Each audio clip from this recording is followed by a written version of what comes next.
엎은 나의 꿈 어둠 거두사 내 모든 것 다 드리니 오셔서 다스리시옵소서 주 오셔서 넘치게 하소서 엎은 나의 꿈 어둠 거두사 내 모든 것 다 드리니 오셔서 다스리시옵소서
9장 말씀을 통해서 9장과 10장 초반을 통해서 이제 노아 홍수 이야기를 총정리를 하도록 하겠습니다.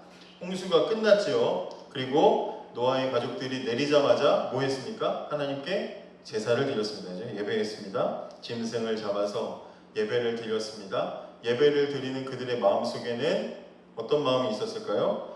우리도 저 사람들처럼, 먼저 죽은 사람들처럼 죽어 마땅한 사람들인데 죽지 않았다는 생각, 그죠? 하나님의 죄에 대한 하나님의 무서운 심판에 대한 생각을 했을 거고, 그 안에서 하나님의 은혜로 구원을 받았다는 것에 대한 감사와 감격에 아마 예배를 드렸을 겁니다.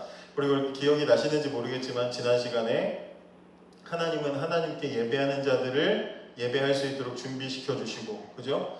정결한 짐승을 따로 구별하게 하셔서 준비시켜 주시고, 또 예배하는 자들을 어떻게 하셔요? 그 고기를 먹게 하셔서 먹이시는, 예배하게 하시고 예배자를 먹이시는. 그래서 우리 신앙생활은 세상에 사는 방식과 다르게 예배의 자리에서 승패가 결정이 되는 겁니다. 그래서 우리는 예배를 잘 드리는 것이 우리 일생일대의 가장 중요한 것이다. 절대로 우리는 매주 드리는 이 소중한 예배의 시간에 실패하지 말아야 됩니다. 그죠? 예배에 승리하는 것이 우리가 승리하는 것이고, 하나님께 영광 돌리는 것이고, 또 우리가 먹고 사는 길입니다. 그 사실을 기억하시기 바라고요. 그래서 그렇게 예배를 드렸습니다. 그러자 이어지는 말씀 오늘 읽지 않았지만 어떤 이야기가 있습니까? 하나님께서 무지개를 보여주시면서 다시는 물로 심판하지 않을 거다, 이게 그 징표다 이러면서 보여주시죠. 9절부터 17절을 안 읽었는데 쭉 눈으로 보시면 반복하시는 말씀이 있는데 어떤 말을 반복하셔요? 언약을 세우리니, 언약을 세우리니, 내가 너랑 약속 하나 할게, 계약을 맺자, 이런 이야기입니다. 언약을 세우리니, 이런 표현이 있는데 계약의 내용이 뭐냐? 11절, 15절 이렇게 보시면 다시는 물로 심판하지 않겠다라고 약속하자는 거예요. 하나님이 사람에게 다시는 물로 심판하지 않을게 약속하십니다. 자, 그런데 이상한 게 있어요. 이상한 게 있어요. 자, 다시는 물로 심판하지 않을게, 하나님이 그러면서 약속, 그러고 이게 그 증거야 그러면서 무지개를 지금 보여주셨어요. 근데 이상한 건 뭐냐면 두 사람이 서로 약속을 하거나 계약을 맺으면 서로가 서로에게 조건이 있어야 돼요. 조건이 있어야 되죠. 근데 지금 하나님이 내가 이렇게 해줄게 했으면 그 전에 뭐가 필요해요? 너가 이렇게 하면 내가 이렇게 해줄게, 그리고 이건 증거야, 이렇게 돼야 이제 약속이 성립이 되는 건데, 오늘 성경을 보면 하나님은 읽지 않았지만 그 부분 여러분들이 아시니까 보시면 하나님은 일방적으로 약속을 맺어요. 내가 이렇게 할게, 이게 증거야, 지금 이런단 말이죠. 조건이 없어요. 조건이. 착하게 살면이라든지 뭐 다시는 너 죄 안 지으면, 뭐 술 안 마시면, 이런 조건이 없단 말이죠. 그럼 왜 그랬을까요? 왜? 하나님의 약속에는 왜 조건이 없을까요? 그리고 보통 증표는 아쉬운 쪽에서 돼요. 은행에 대출 안 받아봤죠? 받아봤나요? 대출 받으러 가면요, 은행이 돈이 있고 제가 아쉬운 사람이잖아요. 제가 돈을 빌려야 되면 뭐부터 제가 가져가요? 제 신용증명을 하든지, 아니면 제가 가지고 있는 뭐 없는데 가지고 있는 뭔가를 담보로 해서 이게 있으니 주세요 하면서 이제 받는 거잖아요. 그죠? 그래서 아쉬운 쪽에서 증거를 내야 돼요. 증표를. 우리 둘의 약속은 잘 지켜질 거예요. 자, 증표. 근데 지금 하나님 쪽에서, 아쉽지 않은 하나님 쪽에서 이게 증거야 하고 하나님이 무지개를 보여주셨단 말이죠. 그러니까 이 약속은 뭔가 하나님만이 일방적으로 하시는 약속으로 보여요. 그러면 성경은 왜 하나님께서 굳이 이런 약속을 보여주시고 증표로 무지개를 보여주셨을까요? 뭘 말하고 싶은 걸까요? 뭘 말하고 싶은 것 같으세요? 여기 우리 교사들도 많잖아요. 지금 뭐라고 설명하시겠어요, 아이들한테? 예? 하나님의 약속이 일방적인 이유가 뭘까요? 하나님이 뭘 알고 계셔요? 타락한 인간이 얼마나 연약한지를 하나님이 알고 계시는 거예요.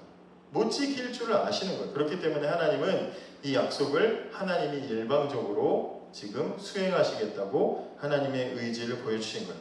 자기가 맺은 약속을 지킬 능력조차 없다는 것을 너무나 잘 아시기 때문에 또 배신하고 타락하고 너가 그렇게 하겠지, 그러나 나는 너에 대해서 신실할게, 나는 끝까지 나는 그 약속을 지킬게 하고 하나님은 그 약속에 대해서 신실하신 하나님을 보여주신 거예요. 제가 항상 슬기하고 찬양 콘티 얘기할 때마다 신기하다고 얘기를 할 때가 있어요. 뭐냐면 이제 슬기가 물론 찬양 콘티 짜기 전에 성경 본문을 물어보거든요. 알려주는데 그러면 이런 말을 해야지라고 생각하는 게 항상 찬양 선곡 속에 있어요. 신실한 나의 하나님을 찬양해. 오늘 이 약속을 지키시는 하나님을 신실하신 하나님이라고 해요. 변하지 않으시는.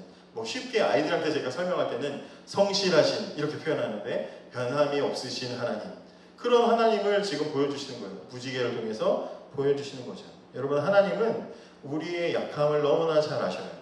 우리의 의지가 너무나 약한 것을 아시고 능력이 없는 것도 하나님은 다 아시죠. 그럼에도 불구하고 하나님께서는 그 약속을 우리를 향해서 지켜주시는 거예요. 성경에 앞으로 계속 보시면 그런 하나님이 계속 나와요. 일방적으로 계약을 맺어주시는 하나님. 구원도 어때요? 우리 구원도 일방적으로 우리가 구원을 당한 거잖아요. 그죠? 그래서 하나님의 증표로 무지개를 보여주신 이유를 어떤 목사님은 이렇게 설명을 하는데, 무지개로 왜 하필 증표를 보내주셨을까? 첫째로 무지개는 아름답다. 무지개는 아름답다. 또 무지개는 크기 때문이다.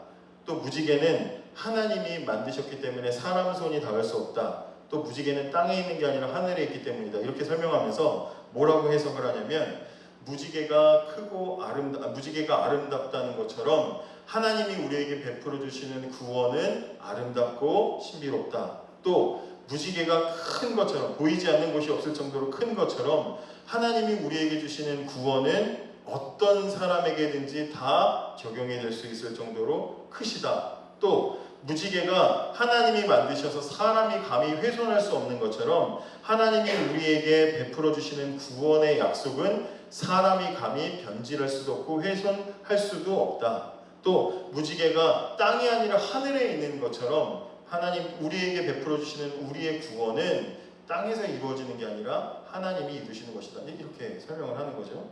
그래서 그 무지개를 그렇게 생각하면 그 무지개는 누구를 떠올리게 만드느냐? 예수 그리스도를 떠오르게 만드는 거죠. 예수 그리스도.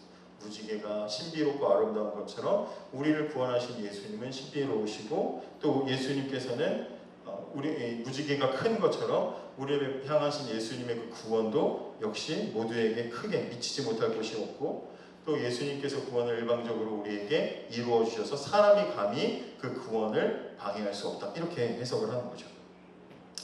자, 그래서 이제 그런 증표가 있었고요. 그 다음 18절, 19절 한번 읽어볼게요. 시작.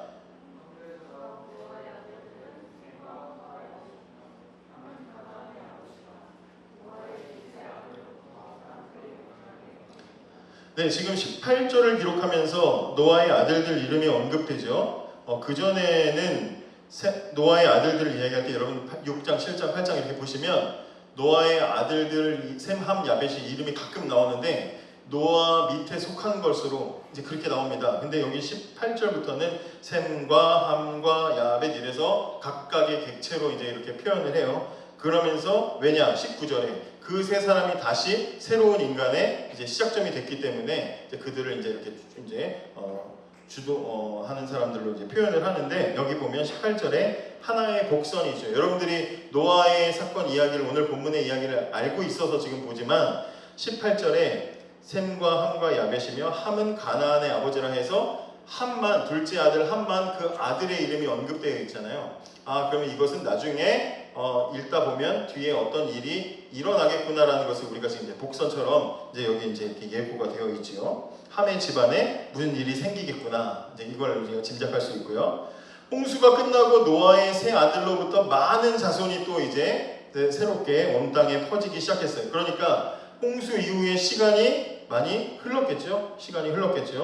자, 20절. 노아가 농사를 시작하여 포도나무를 심었더니, 농사를 시작했다는 건 농사는 오랜 시간이 걸리는 거잖아요. 역시 시간이 흘렀구나, 이걸 알 수 있는 문장이죠. 자, 그런데 이 20절을 원어 성경으로 보면 어떻게 되어 있냐면, 그리고 노아는 시작하였다. 그는 땅의 사람이 되었다. 이렇게 되어 있어요.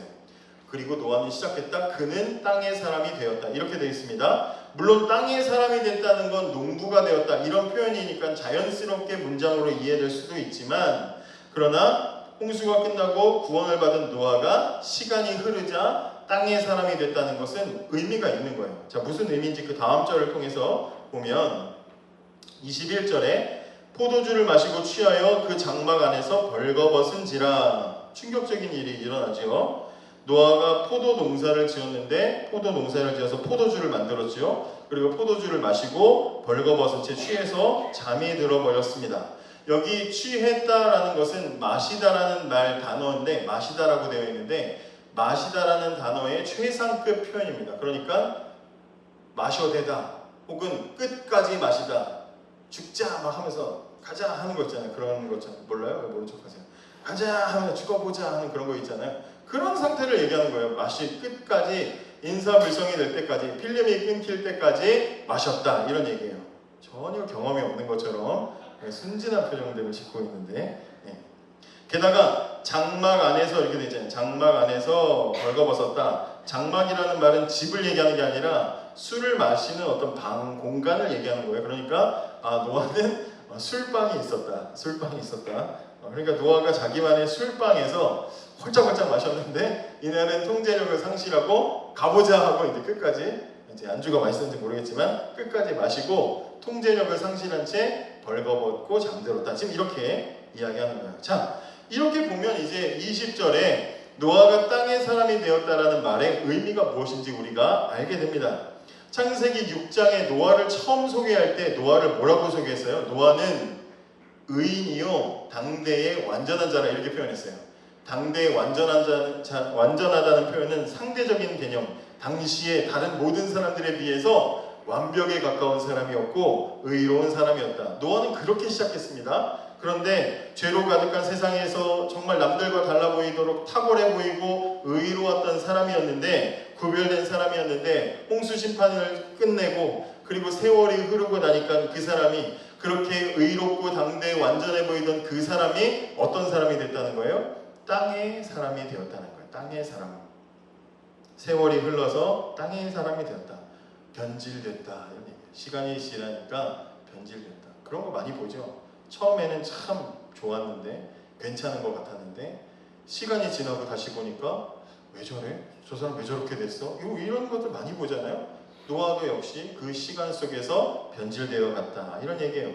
땅을 얘기하는 것. 창세기에서 이 초반의 땅은 물론 하나님이 복 주신 땅이기도 했지만 인간이 타락한 뒤에는 어떻게 됐어요? 땅이 저주를 받아요. 그죠? 그래서 가인과 람에게 죄 지었을 때 하나님이 그 가인의 후손에게 땅을 저주하시는 이야기가 나오잖아요. 그러니까 땅이 상징하는 건 뭐예요? 저주받은 곳이에요. 그런데 노아가, 하나님께 속해 있던 의인이었던 노아가 어떻게 됐어요?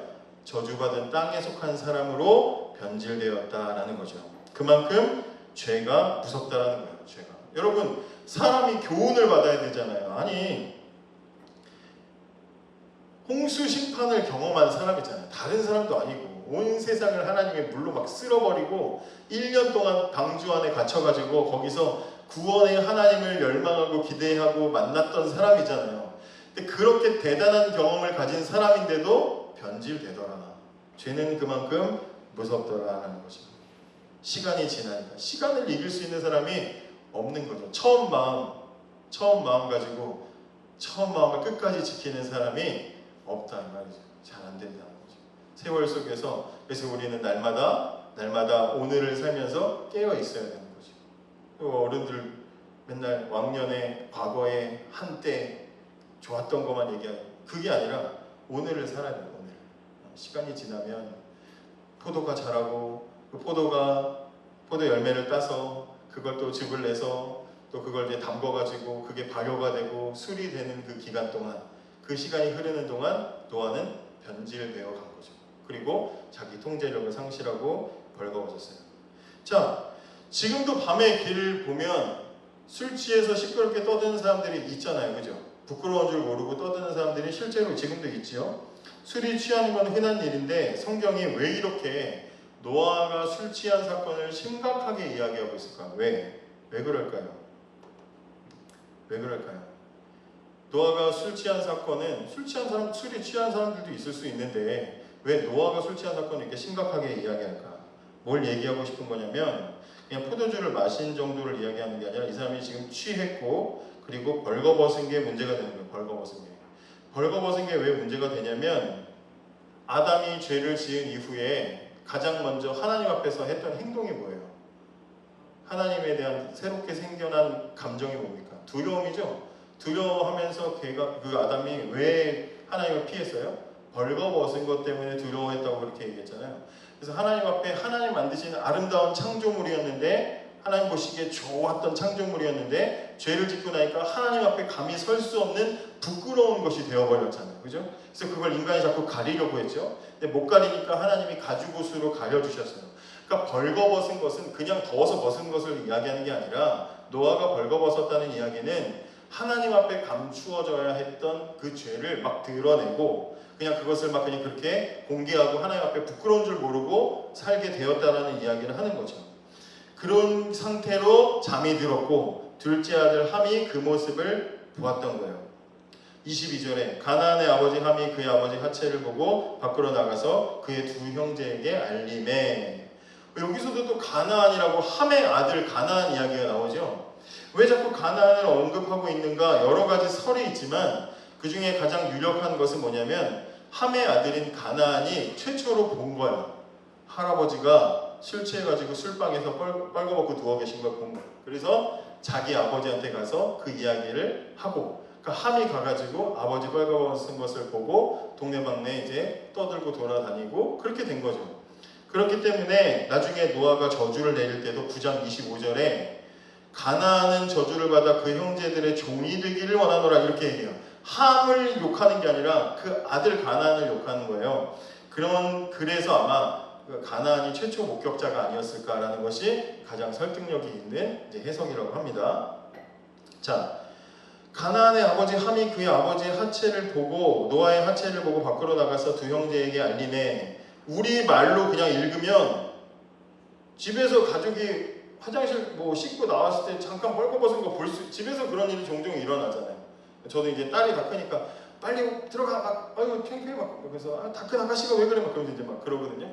어쨌든 빨거벗은 상태로 돌아다니는 일들을 볼 수 있잖아요, 가족들이. 자, 그냥 우리 그냥 한글 문장으로 봤을 때는 전혀 그냥 그런 일이 일어날 수 있는 거야, 그죠? 일어날 수 있는 건데, 근데 이걸 가지고 노아가 그 나중에 내가 빨거벗은 것을 막 말했어. 그러면서 노아가 극대노해가지고 저주를 내린단 말이에요. 그러면 이 이야기가 과연 도대체 뭘 말하는 걸까라는 거죠. 왜 이럴까?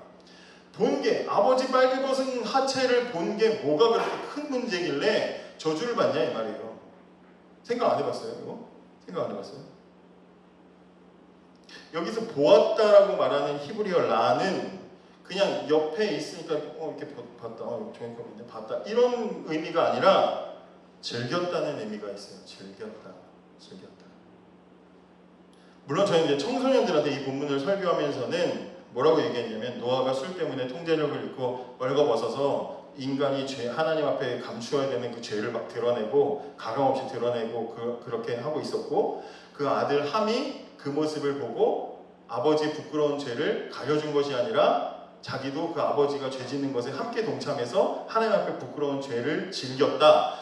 그렇게 그냥 소개를 하면서 넘어갔어요. 어린이 설교할 때는 함이 아빠가 창피한데 그거를 그냥 동네 아줌마들한테 우리 아빠는 엉덩이 점 있어요 막 그러면서 막 돌아다니면서 동네방네 아빠를 부끄럽게 만들어서 부모를 공경해야 되는데 부모를 부끄럽게 만들어서 하나님께 벌을 받아 이렇게 설교를 해요. 아이들 선에서 중고등부 선에서 이 정도로 이야기를 하면 되는 거죠. 근데 제가 신학생 시절에 구약을 전공하신 교수님께서 이 부분을 해석해 주시는데 정말 소리 지를 뻔해서 너무 깜짝 놀랐어요. 저는 그렇게 알고 있었는데 본문에서 함 아들이 아버지 노아의 하체를 보았다라는 말은 성적으로 즐겼다는 의미를 가지고 있는 단어입니다. 성적으로 즐겼다. 그러니까 상대방의 하체를 본다는 것은 성관계할 때 보는 거니까 성적으로 즐겼다는 의미를 가지고 있는 단어. 그러니까 이 구절에서 술 취해 들어누워 인사불성이 되어 있는 노아에게 아들 함이 저지른 일은 그래서 24절에 노아가 술이 깨어 작은 아들이 자기에게 행한 일을 알고 하고서 극대노를 하잖아요. 그러니까 두 개의 가능성이 있는 거지. 뭐냐면 첫째는 노아가 자는 사이에 노아의 다른 아내들과 잠자리를 했다. 근데 성경에 노아의 다른 아내가 있었다는 이야기가 없어. 가능성은 그거 하나.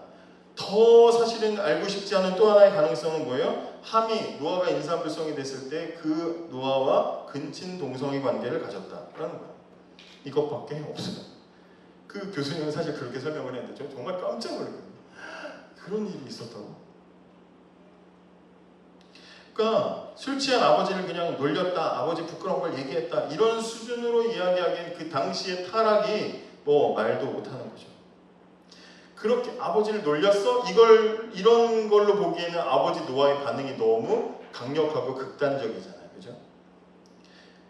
그러니까 우리는 이 사건에서 뭘 할 수 있는 거예요? 아, 심판 후에도 성적인 타락이 여전히 남아있구나. 죄가 그만큼 무섭구나라는 것을 우리는 다시 한번 보게 되는 거죠. 반면에 23절에 첫째 아들 셈과 막내 야벳은 어떻게 해요?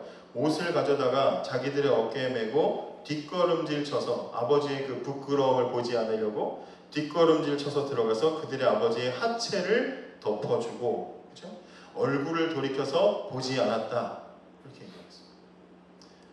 함의 이야기를 들은 형과 막내가 아버지의 부끄러움을 가려주었어요. 무슨 교훈을 얻을 수 있어요? 우리의 죄는 우리 스스로 가릴 수 없고 가려 주어야 되는 거죠. 24절 노아가 술이 깨어 그의 작은 아들이 자기의 행한 일을 알고 이에 이르되 가나안은 저주를 받아 그 형제들의 종들의 종이 되기를 원한다. 종들의 종이 되기, 즉 최악의 밑바닥으로 내려가라고, 가장 밑으로 내려가기를 저주를 지금 내리고 있죠. 그 다음 26절 또 이르되 셈의 하나님 여호와를 찬송하리로다. 나머지 아들들에게 이제 축복을 하면서 역시 여기도 가나안은 종이 되고 이제 이렇게 반복하고 있습니다. 아버지의 부끄러움을 보지 않았던 첫째 아들 셈에게는 하나님이 너 셈의 하나님이기를 축복하죠. 그리고 야벳에게는 그 셈과 함께 너는 그 옆에서 풍요를 누리기를 그렇게 축복을 합니다. 여러분, 노아는 온 세상에 내린 홍수 심판을 잊어버리고 땅의 사람이 됐고 하나님 앞에 부끄러운 모습을 드러냈습니다. 둘째 함은 그 아버지의 죄를 함께 즐겼다. 그리고 죄가 그들을 통제할 수 없었다라는 것이 이야기가 되고요. 그런 저주를 받은 뒤에 이제 그럼 그 뒤에 어떻게 됐느냐? 10장으로 넘어가면 이제 세 아들들의 후손들의 이야기가 쭉 나오는데 뭐 그걸 다 볼 수는 없고요. 저주를 받았던 이 함의 아들 가나안의 후손들 이야기가 나오는데 니므롯이라는 유명한 인물이 나왔다라고 8절에 이야기하죠. 구스가 또 니므롯을 낳았으니 그는 세상의 첫 용사라. 그가 여호와 앞에서 용감한 사냥꾼이 되었으므로 속담에 이르기를 아무는 여호와 앞에 니므롯같이 용감한 사냥꾼이로다 하더라. 그러니까 함의 아들 가나안의 후손들 중에는 니므롯이라는 사람이 나왔는데 아주 그냥 사람들이 대단한 용감한 사람, 용사, 유명한 용사의 대명사 정도로 여겨지는 그런 사람이다. 그래서 누가 싸움 잘하면 야, 누구는 니므롯같이 대단한 용사구나 이렇게 말할 정도의 사람이었다. 그러니까 유명한 사람이 나왔다는 얘기죠. 사회적으로 대중에게 영향력을 미치는 인플루언서처럼 그 당시 인플루언서 같은 사람이 나왔다라는 거예요. 사람들이 다 유명해지는 거 관심 많잖아요. 저도 유튜브 유명해졌으면 좋겠는데 안 유명해져요. 근데 하여튼 유명해지면 얼마나 좋아요죠. 그런데 뭐 강의도 있더라고. 비법 강의 막 이런 것도 있더라고. 근데 본인들은 별로 안 유명해. 그런 것도 있어. 어쨌든 세상을 호령하는 대단한 인물들이 가인의 후손 중에도 우리 예전에 나왔었던 것 같잖아요. 근데 역시 저주를 받은 함의 후손들 중에서도 니므롯이라고 하는 유명한 사람이 나왔습니다. 근데 이 사람이 왜 유명하냐? 용사고 용감한 사냥꾼이라고 되어 있는데 니므롯이라는 이름은 이 이름의 뜻은 깡패라는 뜻이에요. 깡패, 불량배라는 뜻입니다. 그리고 용감한 사냥꾼도 포악한이라는 뜻을 가지고 있어요. 그러니까 포악하기로 유명한 깡패 같은 사람이라는 거예요. 그러면 이 사람이 사냥을 했는데 사냥을 어떻게 하길래 포악한 사냥꾼이겠어요? 상상을 해보세요. 막 뭐 곰을 잡고 막 사슴을 잡는데 활 하나만 쏘면 되는데 막 10개 쏴? 그게 포악한 거예요? 이 사람이 왜 포악한 사냥꾼으로 유명하겠어요? 포악한 사냥꾼으로 왜 유명하겠어요? 이 사람이 뭘 사냥하기 때문에 유명할까요? 이 사람 짐승이 아니라 그렇죠. 사람을 사냥하기 때문이죠. 그러니까 이 사람 뭐하는 사람이에요? 전쟁광이라는 거예요. 전쟁광. 정복자고 전쟁광이었다는 사람이었던 거예요. 근데 이 사람이 그런 삶을 어디서 살았다고요? 오늘 말씀을 잘 보면 누구 앞에서? 여호와 앞에서 그렇게 살았다는 거예요. 하나님 무서워하지 않고 사람을 막 사냥하는, 전쟁을 하는 포악한 인생을 살았던 그런 사람이 저주받은 함의 가나안의 후손에서 나왔다. 저주가 그렇게 이제 나타납니다. 하나님께서 세상을 깨끗하게 하셨지만 여전히 그런 자들 때문에 세상은 오염되고 있다. 이런 얘기를 합니다. 자, 그러면 아버지의 죄를 가려주려고 했던 셈에게는 어떤 일이 있었냐? 21절에 보면 10장 21절에 셈은 에벨 온 자손의 조상이요 야벳의 형이라 그에게도 자녀가 출생하였으니.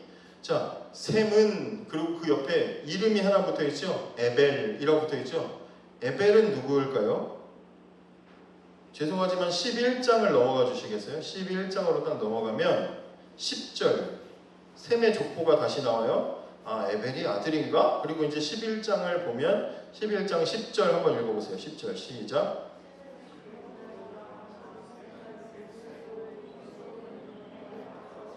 아들이 에벨이 아니고 아르박사시네? 얘는 누구야? 그리고 이제 쭉 내려가면 12절, 13절, 14절 가면 어떻게 돼요? 셀라는 30세에 에벨을 낳았고 이렇게 돼 있죠. 그러니까 에벨은 셈의 아들도 아니고 증손자예요. 근데 증손자의 이름을 셈 바로 옆에 붙였다는 얘기는 역시 이 에벨이라는 인물도 중요하다는 이야기죠. 자, 그러면 족보를 더 읽어보면 이 에벨이라는 사람은 왜 중요한가? 23절 나홀을 낳은 후에, 그 에벨 밑으로 쭉 자손 얘기 나오는 거예요. 나홀을 낳은 후에 200년을 지내며 자녀를 낳았으며 나홀은 29세에 데라를 낳았고 25절 데라를 낳은 후 119년을 지내며 자녀를 낳았으며 26절 같이 읽을게요. 시작. 데라는 70세에 그러니까 에벨은 누구의 조상이라는 거예요? 아브라함의 조상이라는 거죠. 아브라함의 조상이라는 얘기는 누구의 조상이라는 거예요? 이스라엘 백성의 조상이라는 거죠. 그죠? 하나님의 약속에 있는 이스라엘 백성의 조상이 되는 복을 누가 받았다? 셈이 받았다는 거죠. 아버지가 노아가 뭐라고 축복했어요? 하나님이 셈 너의 하나님이 되기를 바란다. 이렇게 축복했잖아요.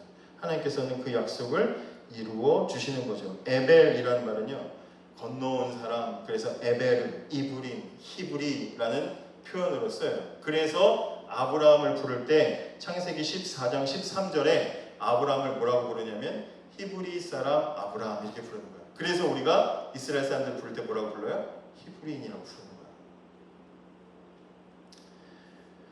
그리고 하나님은 그 이후에도 계속해서 그 복을 따라서 이 에벨의 자손, 셈의 자손들과 함께 하신다는 것을 보게 됩니다. 셈의 후손 중에 아브라함이 나왔고 그 아브라함의 후손 중에 다윗이 나왔고 다윗의 후손 중에 예수 그리스도가 나오셔서 하나님의 약속이 이루어지는 것을 우리는 보게 되는 거죠.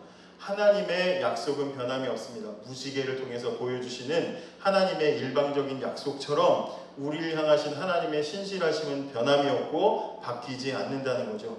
우리가 우리의 자리를 잘 지키고 살아가면 세상에는 니므롯과 같이 막강한 사람들이 나와서 세상을 호령하고 유명한 것을 다 가져가고 세상을 다 차지하는 것처럼 보이지만 하나님은 그 속에서도 우리를 잊지 않으시고 끊임없이 그 약속을 지키셔서 아브라함이 나오게 하시고 다윗이 나오게 하시고 약속의 자손이 나오게 하시는 것처럼 하나님은 우리들에게도 그 약속을 지켜주셔서 예수님 이후에 제자들이 나오게 하시고 사도들이 나오게 하시고 교회가 나오게 하시고 그리고 그 복음이 우리 조선 땅에 전해지게 하시고 우리에게까지 전해지게 하시는 거예요. 여전히 신실하신 하나님이 우리를 지키고 계신다는 사실을 기억하면서 땅을 살아가는 우리의 삶을 살아가는 저와 여러분이 되기를 원합니다.